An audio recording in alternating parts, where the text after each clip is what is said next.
the unlikely. Cadet Commander Vorthak's scales rippled with frustration as he watched the simulation results flash across his neural interface.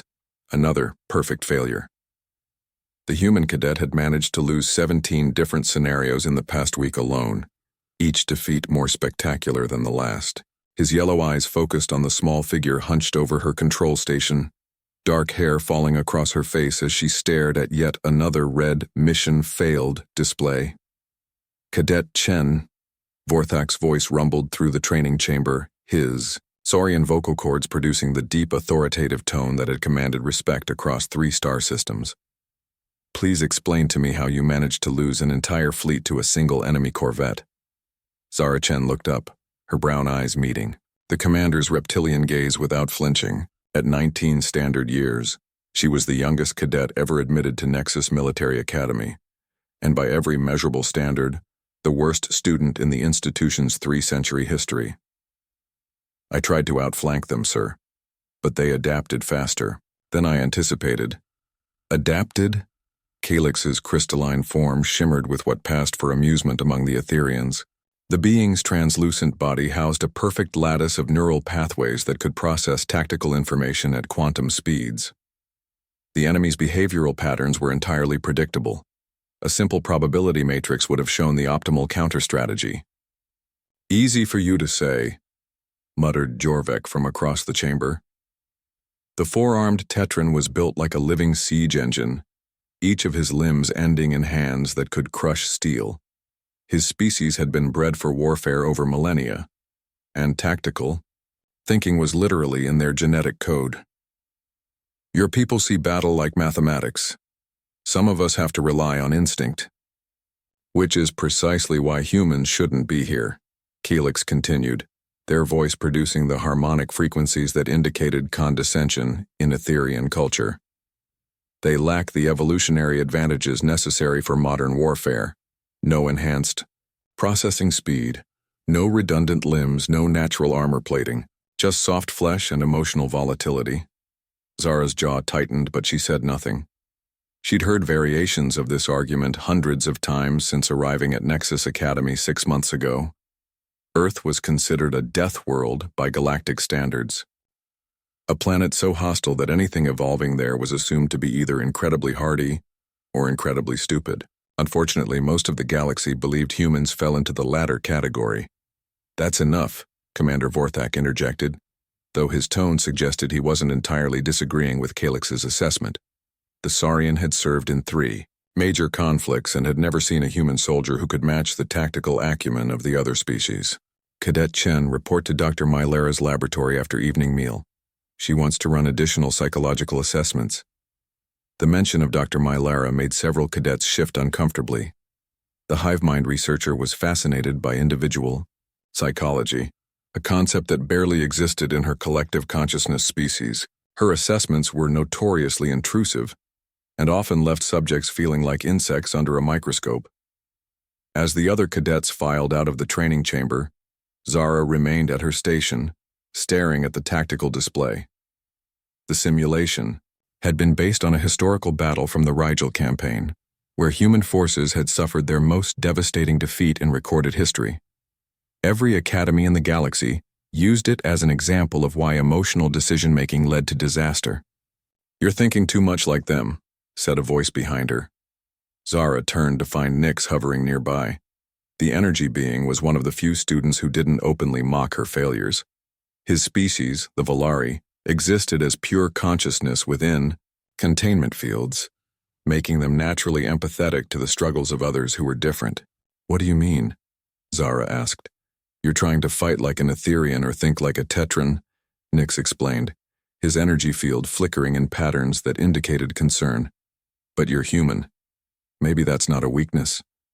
Before Zara could respond, emergency alarms began blaring throughout the academy. The lighting shifted to the amber glow that indicated a real threat, not another drill. Commander Vorthak's voice echoed through the comm system. All cadets report to Combat Information Center immediately. This is not a simulation. The Combat Information Center was chaos when Zara arrived. Holographic displays showed dozens of unidentified ships approaching Nexus Academy's position near the Frontier Nebula. The vessels were unlike anything in the galactic databases, sleek, organic-looking craft that seemed to shift and change shape as they moved. "Unknown contact, this is Nexus Military Academy," Commander Vorthak was saying into his communicator. "You are entering restricted space. Identify yourself or be fired upon." The response came in a voice that sounded like synthesized music, beautiful and terrifying. "We are the chorus. We have observed your methods. Your students will provide excellent data for our advancement protocols." Dr. Mylera's six-limbed form scuttled closer to the main display, her compound eyes processing information at incredible speed. "They're using adaptive learning algorithms," she announced. "Each ship is sharing tactical data instantaneously.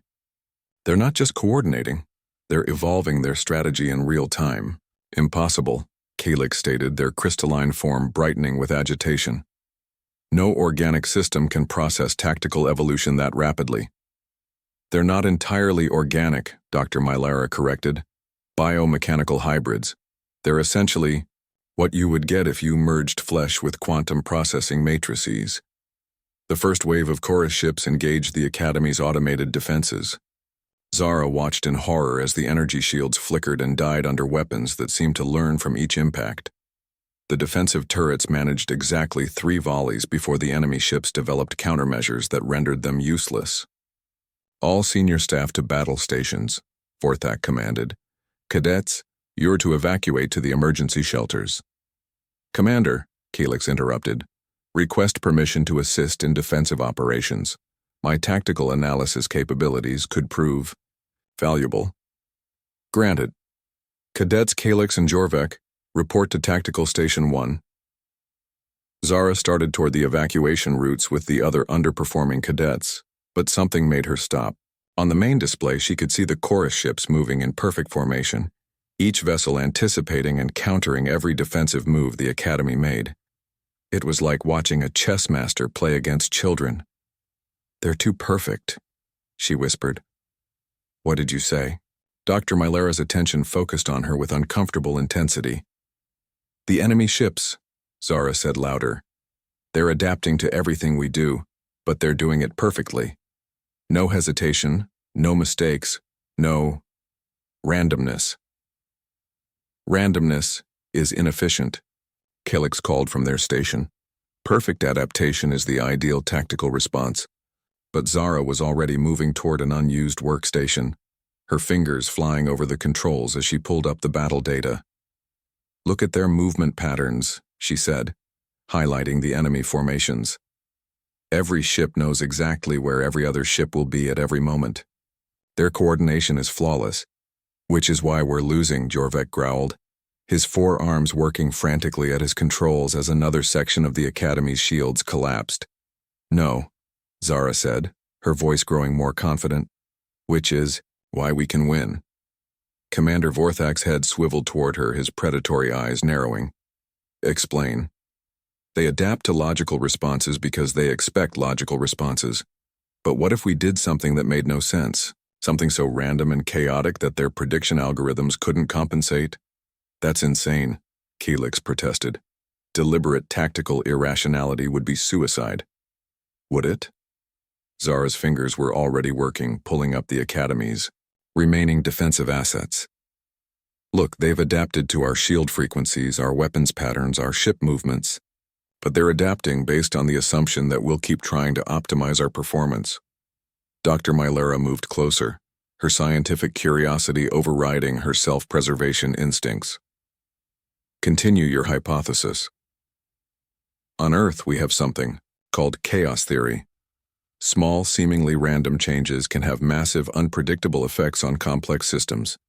These chorus ships are the most complex tactical system I've ever seen, which means they might be the most vulnerable to true randomness."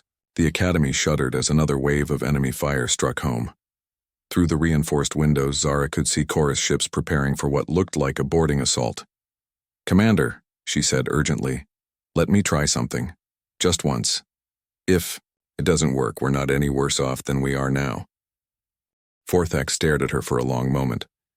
Around them, The other cadets and instructors were watching with expressions ranging from hope to horror. Finally, his reptilian features shifted into what might have been a smile. "Very well, Cadet Chen. Show us what a Death Worlder can do." Zara's hands moved across the controls with newfound purpose. Instead of trying to optimize the Academy's remaining defenses, she began randomizing everything. Shield frequencies cycled unpredictably. Weapons fired at seemingly empty space. The few remaining defensive drones moved in patterns that violated every rule of tactical efficiency. For a moment, nothing happened. The chorus ships continued their perfect coordination, adapting to each new variable as it appeared. Then something shifted. One of the enemy vessels hesitated for just a fraction of a second, its perfect timing disrupted by a weapon firing at coordinates that made no tactical sense. That tiny hesitation created a gap in their formation. Another ship, compensating for the gap, moved into the path of defensive fire that should have missed by kilometers. "Their coordination is breaking down," Dr. Malara announced, her voice filled with scientific fascination. "The random inputs are cascading through their shared network. They're trying to adapt to a pattern that doesn't exist."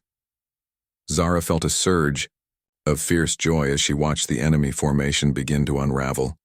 She turned to address the room, her voice carrying the confidence that had been missing from her academy career. "Everyone, listen to me. I need you to forget everything you've learned about proper tactics. We're going to win this fight by being as human as possible.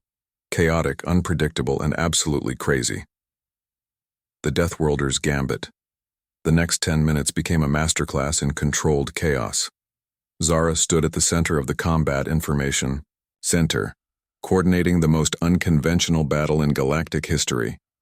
Around her, beings who had spent years learning to think logically and efficiently were struggling to embrace the beautiful madness of human intuition. "Calyx, I need you to fire the main batteries at absolutely nothing," Zara called out. "Pick empty space and shoot at it like your life depends on it." The Etherean's crystalline form flickered with confusion. "That violates every principle of energy conservation and tactical—" "Just do it," Zara interrupted. "Trust me, there's a method to this madness." As Calyx reluctantly complied, Zara turned to Jorvek. "I need you to move our defensive drones in figure-8 patterns. No tactical benefit, just pretty loops." "This is insane," the four-armed Tetran muttered, but his hands were already implementing the commands. His warrior instincts might be screaming against such wasteful movement, but he could see the results on the tactical display. The chorus ships were struggling to maintain their perfect formation as they tried to adapt to defensive measures that had no logical basis. Dr. Mylara scuttled over to Zara, her compound eyes bright with scientific excitement. "Fascinating. Their quantum processing matrices are overloading trying to find patterns in genuinely random data. It's like trying to predict the weather by analyzing static." "Exactly," Zara said, her fingers dancing across multiple control interfaces simultaneously. "On Earth, we learned to fight in environments where perfect planning was impossible. Hurricanes don't follow tactical doctrine. Earthquakes don't respect battle formations. We learned to adapt to chaos, not just create order." Commander Vorthak, monitoring the overall battle from his command station, saw something that made his old soldier's heart race with anticipation. "Their flagship is moving out of formation," he announced. "Whatever you're doing, it's working." The chorus flagship was indeed breaking from the perfect geometric arrangement that had defined their attack. The massive biomechanical vessel was trying to compensate for the increasingly erratic behavior of the Academy's defenses, but each adjustment only created new variables for its quantum processors to analyze. "Now comes the really crazy part," Zara said, pulling up the Academy's emergency systems. "I'm going to vent atmosphere from random sections of the station. That will kill anyone in those areas," Jorvek protested. "The sections are already evacuated," Zara replied. "But the chorus ships will detect the venting and try to predict our damage control response. Except we're not going to have a response, we're just going to let it happen." Nix's energy field pulsed with understanding. "You're using our own apparent incompetence as a weapon." "Bingo," Zara grinned. "Every military in the galaxy would immediately begin damage control procedures. The chorus ships are programmed to exploit those predictable responses, but we're not going to be predictable. As sections of the Academy vented atmosphere into space, the chorus formation began to visibly deteriorate. Ships were colliding with each other as their coordination algorithms failed to account for defenders who seemed to be actively sabotaging themselves. The beautiful, deadly dance of their attack became an increasingly frantic scramble to maintain coherence. Their adaptive systems were too perfect, Dr. Mylera observed, her scientific mind cataloging every detail of the unprecedented battle. They optimize themselves to counter logical responses, but they have no framework for processing truly irrational behavior. Time for the finishing move, Zara announced. She turned to face the assembled cadets and instructors, her voice carrying the authority of someone who had found their true calling. I need everyone to do the most tactically stupid thing they can think of, all at the same time. Define tactically stupid, Helix requested, their rational mind struggling with the concept. Pretend you're in one of my failed simulations, Zara said with a self-deprecating laugh. Do everything wrong. Fire at the biggest targets instead of the smallest. Charge when you should retreat. Use the most energy-intensive weapons on the least important enemies. What followed was chaos in its purest form. Etherian logic processors were deliberately shut down in favor of random number generators. Tetran battle instincts were suppressed in favor of contradictory commands.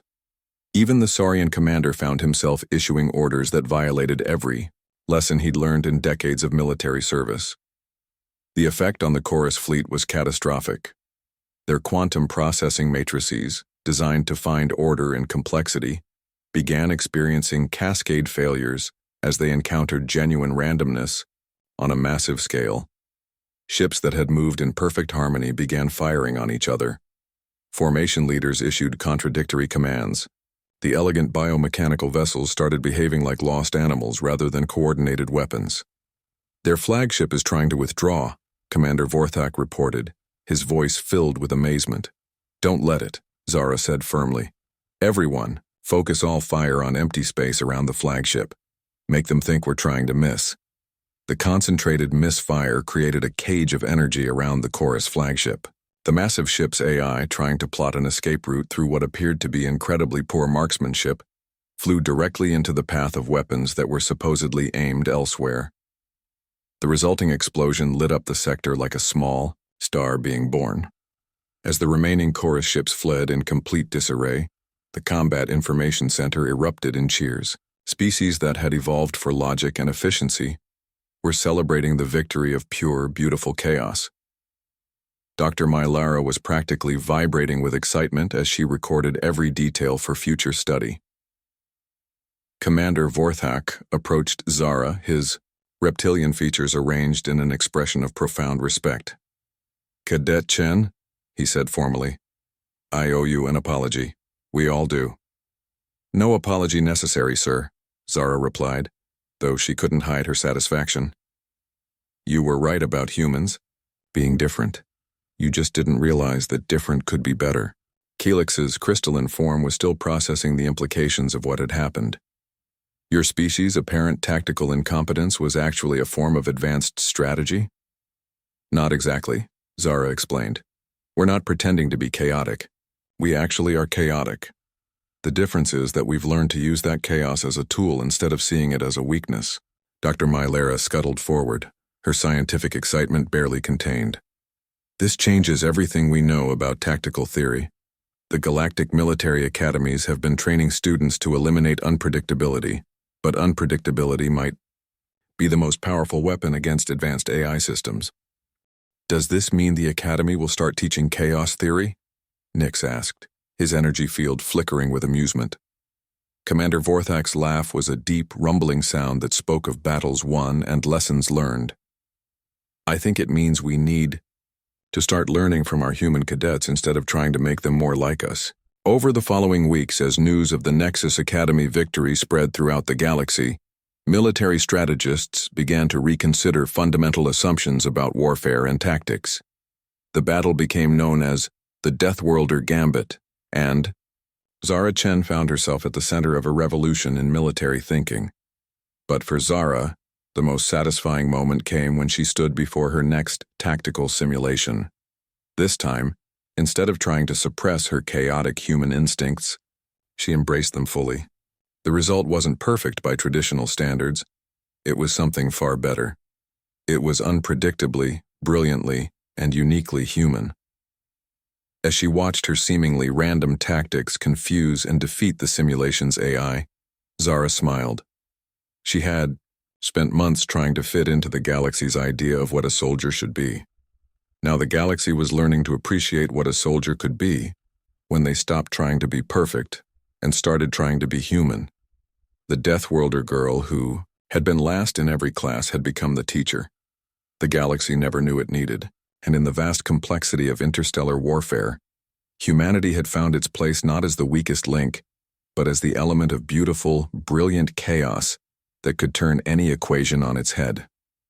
After all, in a universe full of perfect logic and flawless coordination, sometimes what you really needed was someone crazy enough to fire at empty space and call it strategy.